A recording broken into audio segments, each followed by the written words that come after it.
대장 사탄이 물었어요. 그 비책을 물었습니다. 어떻게 저들이 저렇게 타락할 수 있었느냐? 이 졸개가 대답을 합니다. 내가 한 일이라고는 더 많은 수확을 거두게 해준 것뿐입니다.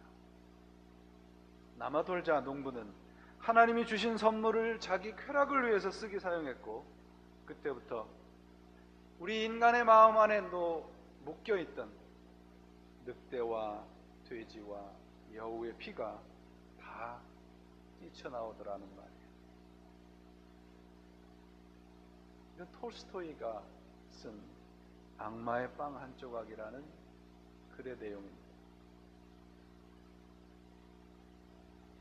가진 것이 많아야, 상황이 좋아야 감사할 수 있는 것이 아니라는 말이죠. 우리의 삶이 하나님과 함께 있을 때 진정한 감사를 할 수 있습니다. 시인 김현승 선생님이 쓴 글 가운데 감사하는 마음이라는 글이 있습니다. 이 글의 마지막 부분에 이런 글이 있습니다. 감사하는 마음, 그것은 곧 아는 마음이다. 내가 누구인지를, 그리고 주인이 누구인지를 아는 마음이다. 감사할 줄 아는 사람이 누군가요? 내가 어떤 사람인지 아는 사람입니다. 그리고 내 주인이 내가 아니고 하나님인 줄 아는 사람은 감사할 수 있습니다. 그래서 감사는 패러독시칼한 거예요. 역설적인 겁니다. 내가 보고 경험하는 그 이상의 세계를 약속해주고 동행하시는 분이 계시단 말이에요. 그분이 하나님인 것을 알고 믿으면 내가 지금 당한 현실 그 이상의 것을, 약속받은 것을 알기에 감사할 수 있습니다. 내 주인이 하나님이시라면 이대로 내어버려 두시지 않을 것이라는 믿음이 왜 생기지 않아요? 일본의 신학자 우츠무라 간조가 있습니다. 이분이 하나님이 우리들에게 복과 저주를 내리시는데, 하나님이 내리시는 저주가 있다면 그것은 실패나 병에 걸리는 거나 세상에서 정말 인정 못 받는 것이 아니라, 하나님의 저주가 있다면 세 가지. 첫째, 아무리 믿으려 해도 하나님이 믿어지지 않는 것. 두 번째, 아무리 성경을 읽어도 하나님의 말씀으로 들리지 않는 것. 세 번째, 아무리 감사하려 해도 감사하지 못하는 것. 이 세 가지를 여러분들이 곰곰이 생각을 해보세요.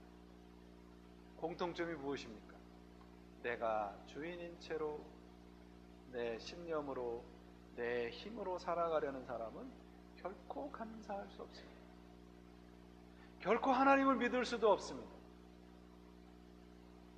사랑하는 여러분, 올 추수감사주일에 제자 자신에게 한번 이렇게 물어보았어요. 여러 가지 질문을 해보았습니다. 여러분들에게도 질문을 해봅니다. 여러분들이 미국 땅에 와서 가장 기뻤던 일이 무엇입니까? 여러분들이 결혼을 하셔서 아내로, 남편으로 가장 기뻤던 일 무엇입니까? 학교를 졸업하고 직장을 가진 후에 무엇이 가장 기뻤습니까? 그리고 우리 교회에 오셔서 어떤 일이 가장 기쁘셨나요? 마지막으로 두려운 마음으로 제 자신에게 물어보고 여러분들에게도 질문을 던집니다. 예수를 만난 후에 가장 기쁘고 감사한 일이 무엇이었나요?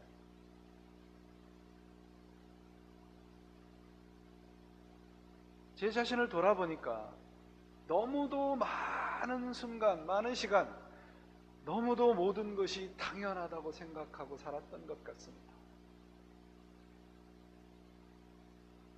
그래서 주님께서 약속하시고 당신의 피를 뿌리시면서 우리들에게 주신 구원조차도 당연하다고 생각을 하며 살았습니다. 예수님을 만나고 그분이 나의 주인이 된 후에 하나님께서 우리들에게 약속해 주신 것이 있습니다. 무엇입니까? In all circumstances, 범사의 모든 상황에서 감사할 수 있게 만들어 주신 겁니다.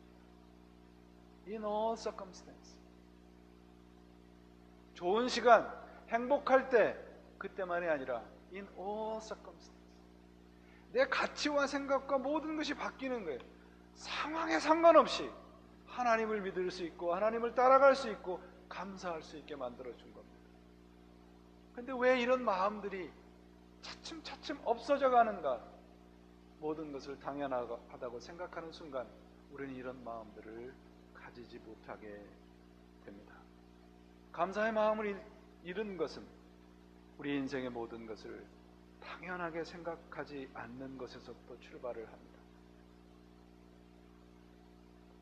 지난 우리 10월 말에 폭설이 와서 얼마나 많은 분들이 고생을 하셨어요. 저도 한 5일 동안 집에 불이 안 들어와서 고생을 했어요. 그래서 그 커피 스타벅스에 가가지고 커피 한 잔 마시려고 갔어요.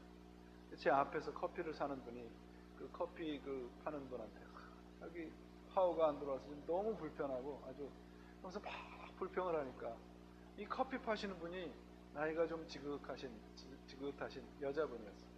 그렇게 그분을 바라보시더니 나는 생각이 좀 달라요. 그래.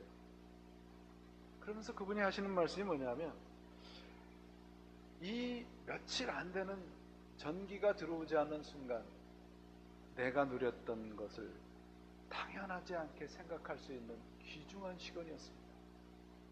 그래서 그분이 자기 커스터머한테 이런 얘기를 해요. 그래서 나는 I'm thankful for everything right now. 뒤에서 저는 그 얘기를 들으면서 뭔가 둔기로 머리를 얻어맞은 것 같았어요. 아, 내가 너무도 많은 것을 당연하게 생각하고 살았구나. 우리가 당연하게 받을 수 있는 것은 아무것도 없습니다. 하나님이 주시지 않으면 우리의 삶은 아무것도 아니기 때문입니다. 그렇다면 하나님께서 성경 말씀을 통해서 우리에게 감사하라고 말씀하시는 이유가 뭔가요? 그것은 지금까지 내가 가지고 있었던 인생의 가치와 목적을 돌아보라는 말씀입니다. 내가 주인인 채로 살지 말라는 하나님의 말씀이고 동시에 눈에 보이는 것에 인생의 가치를 정하고 거기에 목적을 두고 살지 말라는 겁니다. 범사에 감사하라. In all circumstances. 상황이 어떠하든지 감사하는 마음을 가지라는 것이죠. 당연하게 생각했던 마음을 버리면 바로 그 자리에 감사의 마음이 출발하게 되는 겁니다. 여러분, 2011년 감사주일 하나님께 무엇을 드리시렵니까? 저는 이 성경 말씀이 여러분들에게 새로운 도전이 되고 우리의 삶이 더욱더 기쁨과 감사로 이어지기를 도전을 하면서 이 성경 말씀을 여러분들에게 드립니다. 디모데전서 4장 4절 5절입니다. 디모데전서 4장 4절과 5절 말씀입니다.